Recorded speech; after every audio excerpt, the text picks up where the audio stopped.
नमस्कार मित्रों। आज हम बात करने वाले हैं इंडियन पॉलिटी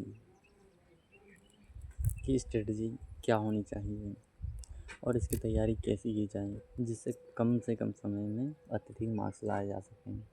आपको बता दें हम कि यूपीएससी के बारे में हम डिस्कशन कर रहे हैं।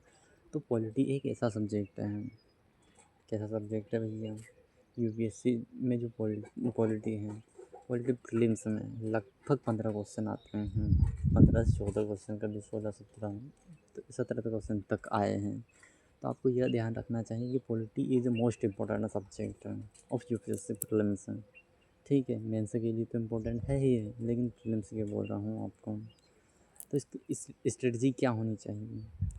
तो प्रथम बार यदि आप का बैकग्राउंड साइंस एंड टेक्नोलॉजी या अदर सब्जेक्ट से रहा है, मतलब अपने ह्यूमैनिटीज़ बैकग्राउंड, मतलब ह्यूमैनिटीज़ की क्लास आपने पढ़ी नहीं है, तो आपको पहले क्या करना चाहिए कि बेसिक के लिए आपको एनसीईआरटी पढ़ लेनी चाहिए या फिर लेक्चर देख लेना चाहिए। मेरे हिसाब से अगर कहूँ तो आप या तो किसी बेस्ट टीचर का लेक्चर देख लीजिए या फिर एनसीईआरटी पढ़ लीजिए। और अगर आप किसी टीचर का लेक्चर देखते हैं तो वहाँ से आप नोट्स बनाकर आपको बेसिक नॉलेज हो जाएगी पढ़ के। और उसके बाद आप स्टैंडर्ड बुक्स पढ़ सकते हो, फॉर एग्ज़ाम्पल एम लक्ष्मीकांत हो गया, या किसी कोचिंग का मटेरियल पढ़ सकते हो। दोनों में ऑलमोस्ट लगभग सेम ही आता है। ठीक है, यहाँ तक आपको बात समझ में आई। और अगर आप एनसीईआरटी पढ़ते हैं तो एनसीईआरटी से आपको नोट्स बनाने की ज़रूरत नहीं है। सामान्य तौर पर आप बेसिक अंडरस्टैंडिंग के लिए पढ़ लिया। ठीक है, बेसिक अंडरस्टैंडिंग के लिए पढ़ने के बाद आप या तो किसी की क्लास ले सकते हो। क्लास लेने के बाद आप क्लास से ओनली रीडिंग हिसाब से देख लीजिए, फास्ट फास्ट करके। ठीक है, आपने देख लिया। तो देखने के बाद आप डायरेक्ट स्टैंडर्ड बुक्स पढ़ के आप उसके नोट्स बना सकते हो, ताकि आपको फाइनल एग्ज़ाम में रिवीजन के लिए हेल्प हो। ठीक है, ये तो हमने बेसिक अंडरस्टैंडिंग के लिए बताया कि बुक्स कौन सी पढ़नी चाहिए, स्टार्टिंग कैसे करनी चाहिए। ठीक है, और उसके साथ आपको उसके बाद पूरा पढ़ लिया। बाद में टॉपिक वाइज आपको यह देखना है कि इस टॉपिक से फॉर एग्ज़ाम्पल फंडामेंटल राइट्स से कौन से क्वेश्चन आए हैं। ठीक है, अदर्स टॉपिक से कौन कौन से क्वेश्चन आए हैं।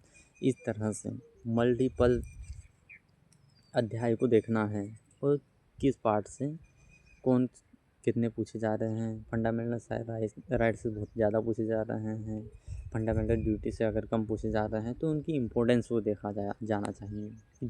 जिसकी ज़्यादा इम्पोर्टेंस है उसको मल्टीपल बार रिवाइज करना चाहिए। नहीं तो बहुत से स्टूडेंट ऐसे रहते हैं कि उनको यही पता ही नहीं रहता है कि कौन से टॉपिक से कितने क्वेश्चन पूछे जा रहे हैं। बस वो केवल पढ़ते ही जाते हैं और उसका इम्पेक्ट हमें फाइनल रिजल्ट में देखने को मिलता है। ठीक है, और ऐसे टॉपिक पर ज़्यादा ध्यान नहीं देना चाहिए कि हमें इंटरेस्ट तो आ रहा है, लेकिन एग्ज़ाम में उसकी इम्पोर्टेंस नहीं है या उससे क्वेश्चन कम बन रहे हैं। ठीक है, यहाँ तक आपको समझ में आया। और तीसरी बात, पीवाईक्यू को एकदम पी जाना है। ठीक है, पीवाईक्यू को बहुत ज़्यादा ध्यान देना है। आमतौर पर यह देखने में मिलता है कि बहुत से लोग कोचिंग के जो टेस्ट सीरीज आती हैं उनको तो कर लेते हैं, लेकिन पीवाईक्यू को नहीं ध्यान देते हैं। आपको मैं ये बता दूँ कि ये जो कोचिंग इंडस्ट्री है उनके जो टेस्ट सीरीज आती हैं आमतौर पर उस लेवल के क्वेश्चन पेपर डिज़ाइन नहीं करते वो। उसका लेवल बहुत लो लेवल होता है या कोई ज़्यादा लेवल बना, तो उस टाइप में बनाते नहीं। कोचिंग के जो मटेरियल्स आते हैं आमतौर फैक्चुअल क्वेश्चन ये टेस्ट सीरीज़ बनाते हैं। बट मैं आपको बता दूं कि यूपीएससी का जो पेपर है जो कॉन्सेप्चुअल प्लस फैक्चुअल होता है, बहुत अच्छे से डिज़ाइन किया हुआ आता है। इसलिए आपको जो टेस्ट सीरीज़ देना है तो टेस्ट सीरीज़ के लिए केवल आप 10 से 12 टेस्ट सीरीज़ लगाइएगा। आपकी सहूलियत से आप ज़्यादा या कम भी टेस्ट सीरीज़ लगा सकते हो, उसमें कोई दिक्कत नहीं है। बट टेस्ट सीरीज़ इसलिए लगाइएगा कि आपका टाइम मैनेजमेंट अच्छा हो जाए और क्वेश्चन को समझने का तरीका आ जाए। और फिर पीवाईक्यू की अगर डिटेल एनालिसिस की जाए तो पीवाईक्यू के बारे में एकदम पी जाना चाहिए। क्वेश्चन देखा हमने कि क्या पूछ रहा है, उसके 4 ऑप्शंस देखे हमने, 4 ऑप्शंस कैसे सेट किए गए हैं, उसके बारे में हमको डिटेल में अध्ययन करना चाहिए। ठीक है, यहाँ तक समझ में आया आपको। अब इससे हमें पॉलिटी के प्रीलिम्स के बारे में लगभग पूरा जानकारी हो गई है। ठीक है, अब हम पॉलिटी के मेंस पोर्शन को देखा जाए तो जीएस पेपर 2 से जुड़ता है ये।